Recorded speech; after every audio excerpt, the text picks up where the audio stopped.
అందరికీ అల్లాహ్ని చూడాలని ఉంటుంది సార్, కానీ అల్లాహ్ సుబ్హానహు వ తఆలా ప్రళయ దినం రోజున కూడా వారికి తెర వేస్తాను అన్నాడు. దొంగలు, వ్యభిచారులు, అంతకులు, అవిధేయులు, తల్లిదండ్రులు వేధించేవారు, ఆస్తులు కబళించేవారు, వడ్డీ వ్యాపారాలు చేసేవారు, లంచాలు, కట్నాలు, ఇరుగు పొరుగుల యొక్క గట్టులు జరిపేటువంటి వాళ్ళు, వాగ్దాన భంగాలను చేసేటువంటి వారు అల్లాహ్ను చూడలేరు. గుర్తుపెట్టుకోండి. సున్నతుకు విరుద్ధంగా ఉండేవాళ్ళు, బిదాతులు చేసేవాళ్ళు, దురాచారాలు చేసేటువంటి వాళ్ళు, ఖురాన్ చెప్పినా కానీ మనోవాంఛలకు బానిసైనటువంటి వాళ్ళు అల్లాహ్ యొక్క ప్రసన్నత లభించదు. గుర్తుపెట్టుకోండి.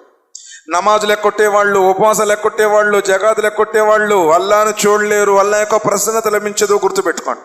ఎందుకు? వల్లాహు బసీరం బిల్ ఇబాద్, ఆయనను చూస్తున్నాడు. అసలు నీకు ఆయన కనపడాలా వద్దా? నీకు స్వర్గం ఇవ్వాలా? నీ టోటల్ జీవితం మొత్తం ఆయన కనుసన్నల్లో ఉంది అన్న.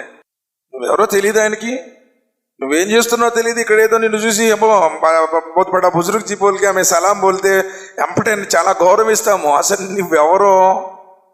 ఫలా తుజక్కు అన్ఫుసకుం హువ అ'లము బిమన్ ఇత్తకా. అసలు నువ్వెవరో, నీ క్యారెక్టర్ ఏంటో, నువ్వు తల్లి గర్భంలో పిండంగా ఉన్నప్పటి నుంచే ఆయనకు నీ గురించి మొత్తం తెలుసు అన్నాడు. మనం ఎలాంటి వాళ్ళు ఆయనకు తెలియదా ఏంటి?